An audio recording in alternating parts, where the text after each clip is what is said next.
Olá, meus irmãos, a paz do Senhor Jesus. Vamos a mais uma videoaula da nossa Escola Bíblica Dominical.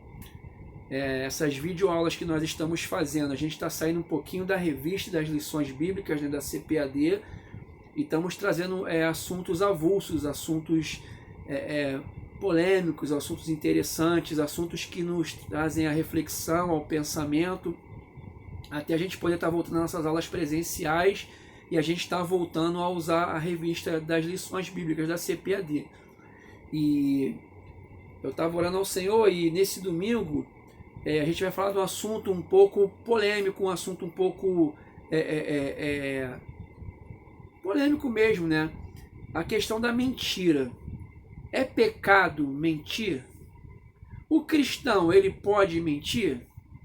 Talvez você esteja vendo esse vídeo e vai dizer assim: irmão Alexandre, isso daí é óbvio. A mentira é pecado. Né? E você vai dizer isso. Mentir não pode. Em hipótese alguma podemos mentir. A mentira ela é um pecado. E o primeiro texto que eu separei para nós estarmos lendo, né, nessa lição é um texto muito conhecido de todos nós, conhecidíssimos. Vamos abrir no Evangelho de João, no capítulo 8.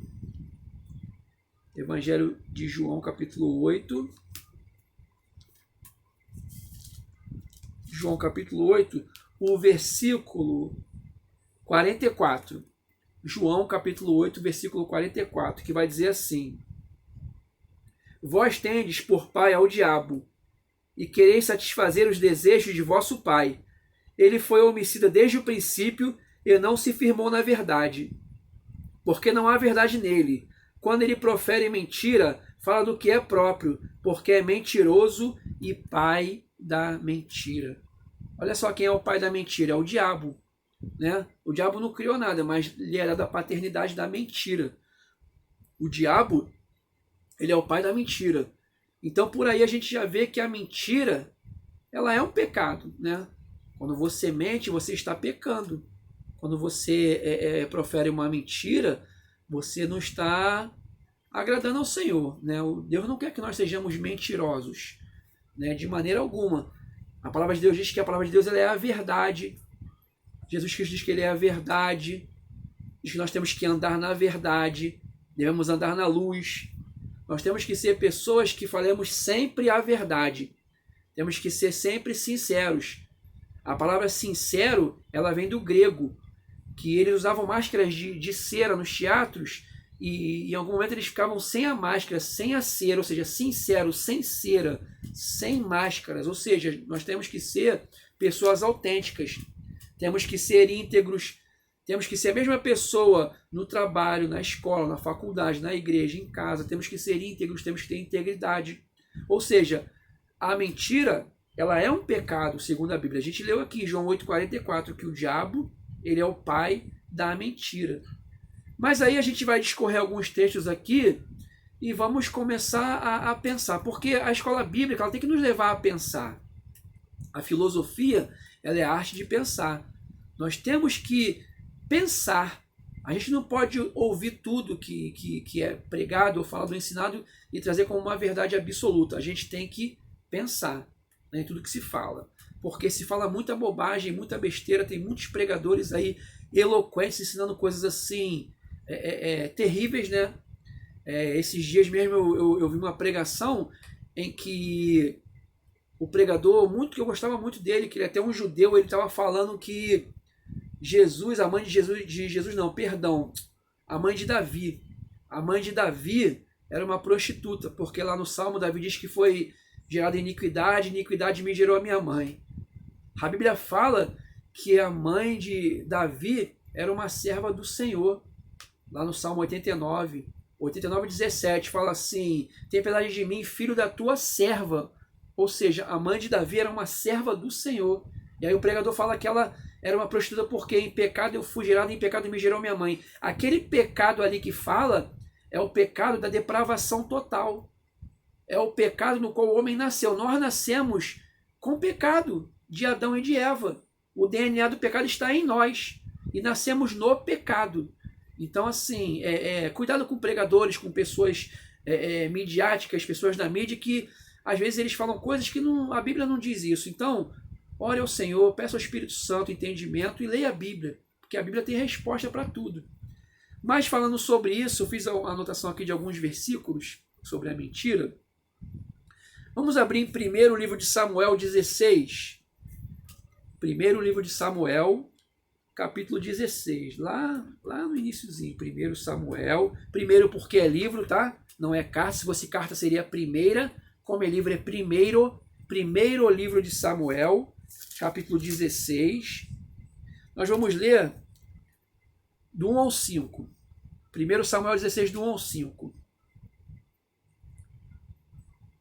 Então disse o Senhor a Samuel: até quando terás dó de Saul, havendo eu rejeitado, para que não reine sobre Israel?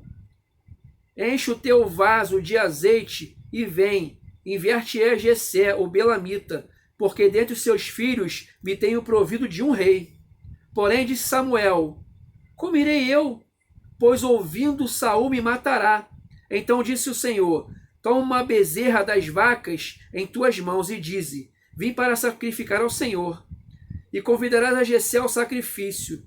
E eu te farei saber o que has de fazer, e ungir-me-ás a quem eu te disser. Fez, pois, Samuel o que dissera o Senhor, e veio a Belém. Então os anciãos da cidade saíram ao encontro, tremendo, e disseram: de paz é a tua vinda? E disse ele: é de paz, vim sacrificar ao Senhor. Santificai-vos e vinde comigo ao sacrifício. E santificou ele a Jessé e aos seus filhos, e os convidou ao sacrifício. Até aqui, vamos ler só até aqui, até o 5. O que acontece? Deus já tinha rejeitado a Saul, e ele queria que Samuel ungisse um novo rei, fosse lá e ungisse um novo rei no lugar de Saul. E aí Saul, ele temeu, ele fala assim: Senhor, mas se eu for lá para ungir um novo rei, Saul vai me matar, não vai nem deixar eu ungir um novo rei, ele vai querer perder o cargo dele de rei, o reinado dele, ele vai me matar. Aí o Senhor fala para ele: faz o seguinte, pega o material de sacrifício, leva, e se te perguntarem, vim sacrificar. Você não fala que foi ungir um novo rei. O próprio Senhor falou para ele: fala que você vai sacrificar. E realmente ele sacrificou, ele não mentiu, né? Ele não mentiu totalmente, ele omitiu a parte de ungir um novo rei. Mas aí ele falou: fala que você vai sacrificar. E aí ele vai, e quando ele chega na cidade, os homens temem e tremem. Porque quando vinha um juiz, Samuel também era juiz, além de profeta era juiz, quando o juiz chegava numa cidade, ele vinha para julgar alguma causa. Às vezes alguém ia morrer, alguém ia ser preso, alguém ia ser exilado, não se sabe. Quando vinha um juiz, as pessoas tinham medo. E aí perguntam para ele: a tua vinda é de paz? Ele: não, minha vinda é de paz, eu vim aqui só para sacrificar. Venha comigo sacrificar. E aí ele vai até a casa de Jessé, o belamita, e eles sacrificam, e você conhece bem a história, ele vai trazendo cada filho de Jessé, cada um deles, para ele poder estar consagrando, e aí o Senhor vai e separa Davi para ser ungido rei no lugar de Saul, e ele unge Davi ali a rei no lugar de Saul. Ou seja, ele não foi assim, falou tudo que ele ia fazer, ele não chegou e falou assim: não, eu vim aqui para ungir um novo rei. Se ele fala isso, certamente alguém poderia correr daquele povo ali e falar assim: Saul, tem um juiz aí, o Samuel, que ele está vindo aqui ungir um novo rei no teu lugar, rei. No meu lugar? Chama ele aqui agora. Corta a cabeça dele, mata. Poderia matá-lo. Então o próprio Senhor dá uma orientação para ele, o próprio Senhor dá uma estratégia para ele, para que ele fale somente o necessário, para que ele não minta, ele não mentiu, mas ele, como se diz, omita alguma coisa. Ele não falou toda o que ele ia fazer. E às vezes a gente, como cristão, a gente se sente pressionado: eu tenho que falar tudo, eu tenho que contar tudo. Não, nem tudo a gente tem que falar, nem tudo eu tenho que dizer. Existem coisas que eu posso me calar. Eu não sou obrigado a ficar falando tudo que eu vou fazer ou que eu deixo de fazer. Existem coisas que a gente tem que... é só entre a gente e Deus. Mesmo porque as pessoas não vão entender o propósito, não vão entender o porquê daquilo. E é entre eu e o Senhor. Então existem coisas que a gente, às vezes, até se cala. Às vezes a gente não fala, a gente fala uma parte de alguma coisa, a gente não é que a gente vai mentir. Mas a gente vê aqui um caso específico do qual isso aconteceu. né? Ele não falou totalmente. Então, será que Samuel mentiu? Será que ele mente para o povo, mente para Saul? E a gente começa a pensar nesse tipo de coisa. Até quando a gente tem que falar toda a verdade? Até quando a gente tem que revelar tudo o que vai fazer? Até quando tem que contar tudo? Mesmo porque as pessoas não falam tudo da sua vida para todo mundo. Tem coisa que é particular sua, da sua família, da sua casa. Tem coisa que você tem que guardar para si. Um outro texto também que eu anotei, que eu dividi para a gente poder estar explanando, é Josué no capítulo 2. Vamos abrir em Josué no capítulo de número 2. Fica aí perto de Josué, fica depois de Juízes. Não é isso? Juízes.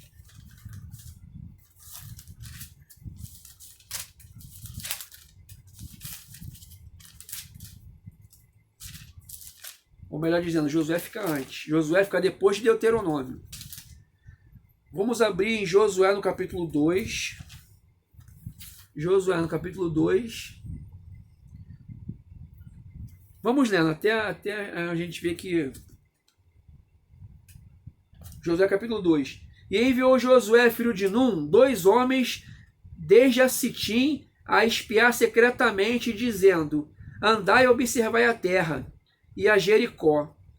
Foram, pois, e entraram na casa de uma mulher prostituta, cujo nome era Raabe, e dormiram ali.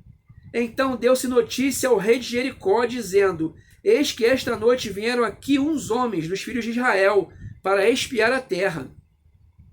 Pelo que enviou o rei de Jericó a Raabe, dizendo: tira fora os homens que vieram a ti e entraram na tua casa, porque vieram espiar toda a terra. Porém aquela mulher tomou a ambos aqueles homens e os escondeu, e disse: é verdade que vieram homens aqui a mim, porém eu não sabia de onde eram.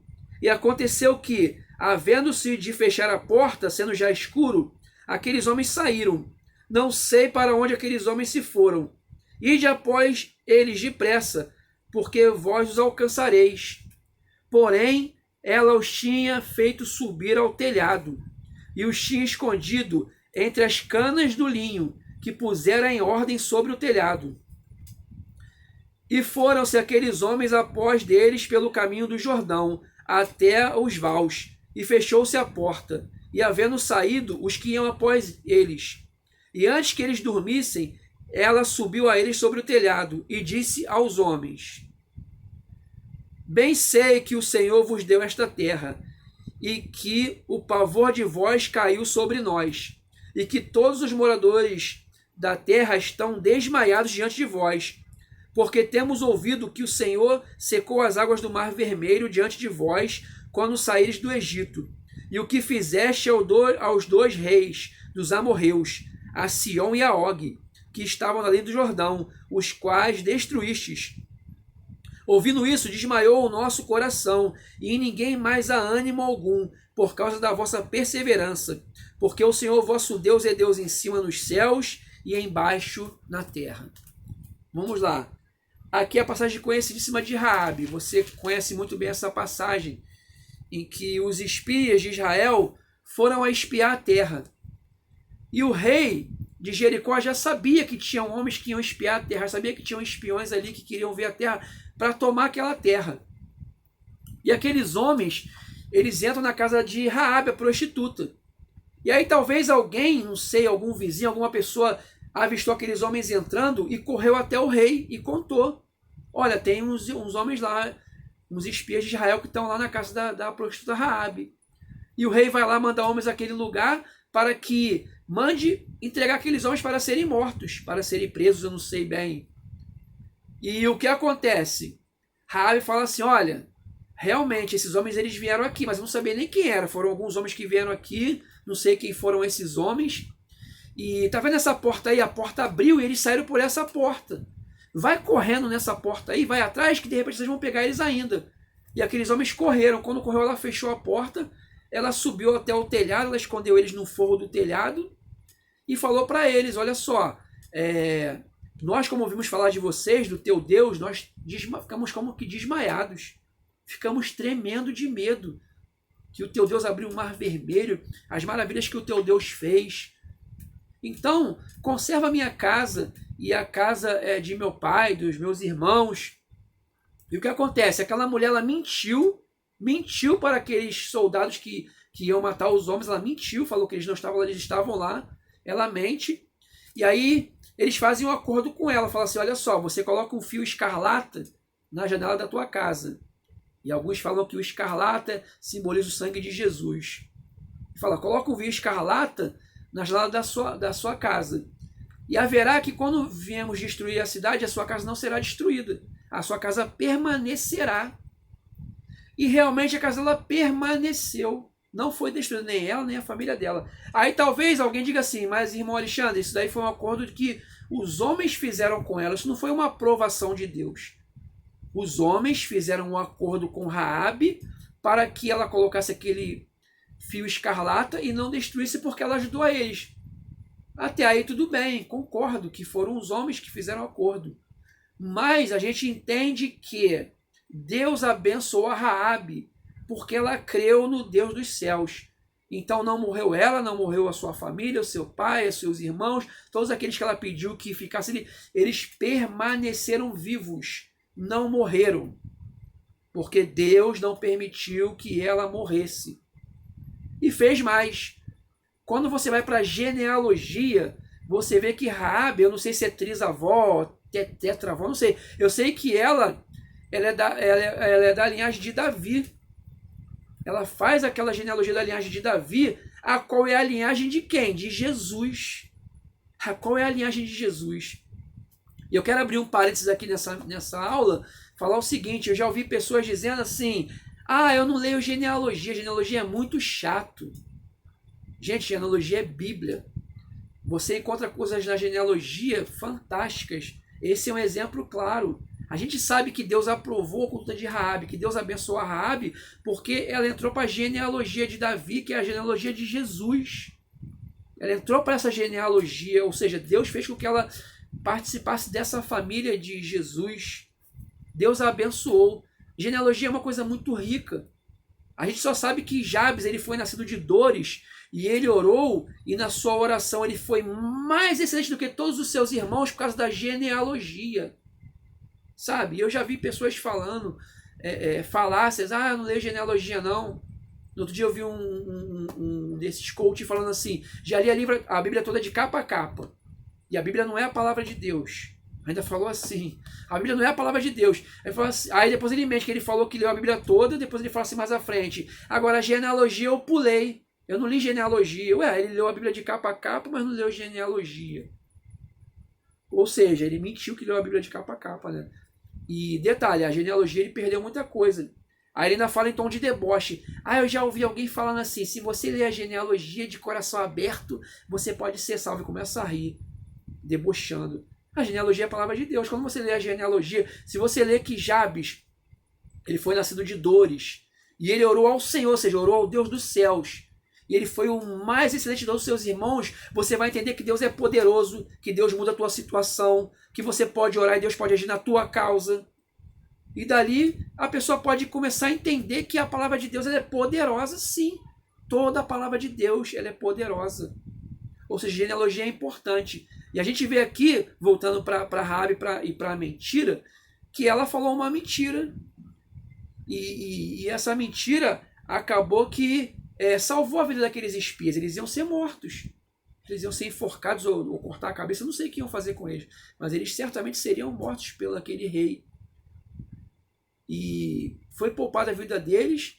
Foi poupada a vida de Raabe, da sua família. Israel tomou conta daquela terra. Habitou naquela terra. Uma terra que era muito boa. E Raabe passou a ser da genealogia de Jesus. E mais um texto que eu quero ler com vocês é Êxodo capítulo 1. Êxodo capítulo de número 1. Logo lá no início da Bíblia, lá no Pentateuco. Êxodo capítulo 1. Nós vamos ler os versículos do 15 ao 22. Êxodo 1, do 15 ao 22. E o rei do Egito falou às parteiras das hebreias: das quais o nome de uma era Sifrá e o nome da outra Puá. Sifrá e Puá, acho que é isso. E disse: quando ajudardes no parto as hebreias e a virdes sobre os assentos, se for filho, matai-o, mas se for filha, então viva. As parteiras, porém, temeram a Deus e não fizeram como o rei do Egito lhes dissera. Antes conservavam os meninos com vida. Então o rei do Egito chamou as parteiras e disse-lhes: por que fizeste isto, que guardaste os meninos com vida? E as parteiras disseram a Faraó: é que as mulheres hebreias não são como as egípcias, porque são vivas e já vêm dado à luz os filhos antes que a parteira venha a elas. Portanto, Deus fez bem às parteiras, e o povo se aumentou e se fortaleceu muito. E aconteceu que, como as parteiras temeram a Deus, estabeleceu-se-lhes casas.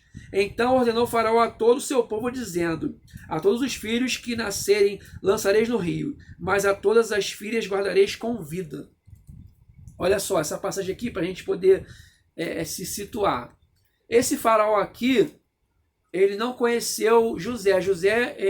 Faraó amava muito a José, aquela história que você já conhece, mas quando José morre, vem um faraó novo que não conhece José. E ele começa a temer o povo hebreu porque estava se fortificando e crescendo. E aí ele pensa: poxa, esse povo vai ser maior do que nós e vai nos dominar. Vamos ser dominados por eles. E aí ele tem medo disso, e aí ele manda que matem todos os filhos homens daquele povo. E dá essa ordem para as parteiras, Sifrá e Puá. E Sifrá e Puá eram hebreias, eram parteiras, eram as hebreias. Então olha só a situação. Elas recebem uma ordem do faraó, do rei, né, aquele que tinha todo o poder ali naquele reino, para matar todos os bebês do seu próprio povo, do povo hebreu. E elas podiam matar de uma maneira que as mães nem percebessem. Elas podiam asfixiar, não sei, fazer alguma coisa. E tadinho, ele nasceu morto. Elas poderiam fazer isso e ficariam matando. Mas o que elas fizeram? Elas mentiram, porque Faraó lhe deu a ordem e ele ficou monitorando. Ele: poxa, o que está acontecendo? Eu dei uma ordem para vocês matarem os bebês, está nascendo um monte de bebê e não estão mortos. O que está acontecendo? Elas falam: não, olha só, é porque as hebreias são muito rápidas, elas são vivas, elas têm um bebê logo correndo, quando a gente chega ela já nasceu. Mentira, elas mentiram. Elas mentiram. Elas faziam o parto normalmente e os bebês nasciam. O que a Bíblia fala? Que elas obedeceram a Deus e não ao homem. E por elas mentirem ao homem e obedecer a Deus, Deus abençoou essas parteiras. Sifrá e Puá foram abençoadas. Eles se estabeleceram casas. E o Senhor se alegrou delas. O Senhor abençoou Sifrá e Puá. Mas espera, elas não mentiram? Mentira não é pecado? Como é que pode uma pessoa mentir e ser abençoada por Deus? E aí que está a questão que nós estamos tratando nessa aula. Até quando o mentir é pecado? Até quando a mentira é errada? Até quando devemos falar toda a verdade em alguma situação? Isso é uma linha muito tênue, é uma coisa muito polêmica, porque a gente não vai ficar fazendo aqui apologia à mentira de maneira alguma. Porque a gente leu no início de João 8,44 que o diabo ele é o pai da mentira. E quem mente é filho dele, se faz filho dele. Se você está mentindo, você está se fazendo filho do diabo. Existem pessoas que vivem na mentira, vivem mentindo. Mas esses casos aqui específicos, tem um teólogo chamado Norman Geisler, acho que é essa a pronúncia, Norman Geisler. Uma vez eu li um livro dele, eu acho que era... Eu esqueci o título do livro. Foi no tempo do seminário, era... Eu não lembro o nome do livro, é o livro do Norman Geisler. E eu anotei isso na época, e ele vai chamar isso de absolutismo gradual. Acho que era Ética Cristã o livro, se eu não me engano. Acho que era isso, acho que era Ética Cristã. Ele vai chamar de absolutismo gradual. O que ele define como absolutismo gradual? Quando há um risco iminente de vida, ou melhor dizendo, o risco de ter a morte da pessoa, risco de vida não, risco de morte, e você está entre duas situações. Ou aquela pessoa vai morrer. Um exemplo que eu vou dar, um exemplo clássico. Os bandidos, você que é esposa, vão na sua casa matar o seu marido. Você sabe que eles vão matar o seu marido, injustamente. E aí está no quarto, eles batem na porta e falam: tudo bem, o fulano está aí dentro? Você vai falar assim, está lá no quarto, vai lá, pode ir lá. Você vai deixar eles entrarem e matar o seu marido? Ou você vai dizer, não, ele não está em casa não. Se você falar que ele não está em casa, você está mentindo. Se você falar que ele está no quarto, o seu marido vai morrer. Qual é o pecado maior? Mentir, dizer que ele não está, ou mandar que matem o seu marido, permitir que matem o seu marido, ou sua esposa, ou seu filho, ou sua filha, ou qualquer pessoa. Como aconteceu lá com Raabe. Qual seria o pecado maior? Entregar os homens ou dizer que eles não estavam ali? Então isso é o que Norman Glasser chama de absolutismo gradual. Quando há um perigo iminente, né, de morte, a morte envolvida, ou como também é aquela situação, é melhor você obedecer a Deus do que aos homens, né? Ali as hebreias, as parteiras, elas obedeceram a Deus e mentiram para o homem, para o faraó, e obedeceram ao Senhor. Então é uma situação bem específica, uma situação que há de se pensar, né? Algo que vai trazer um risco iminente para uma vida ser perdida, para uma pessoa morrer. E aí você está naquela sinuca de bico. E agora? Eu vou deixar entrar no quarto e matar o meu marido, a minha esposa ou meu filho, ou falar que ele não está aqui? Então isso é o absolutismo gradual. Então nessa situação, Deus ele vai olhar a condição do homem, Deus ele vai olhar a nossa condição, o que a gente está vivendo na hora, e ele vai julgar. Quem julga é o Senhor, não somos nós. Então que a gente fique com esse pensamento, né, nesse finalzinho de aula, para a gente pensar sobre esses três textos que a gente leu, né, que foi João 8,44, 1 Samuel 16, Josué capítulo 2 e Êxodo capítulo 1. Esses 4 textos, e a gente vem analisar sobre a mentira, sobre o pecado, sobre o que é mentira e o que não é mentira, tá? E que Deus abençoe os irmãos e que Deus os esclareça, que vocês orem, peçam ao Espírito Santo para vos esclarecer sobre esse assunto. E Deus vos abençoe em nome de Jesus, amém?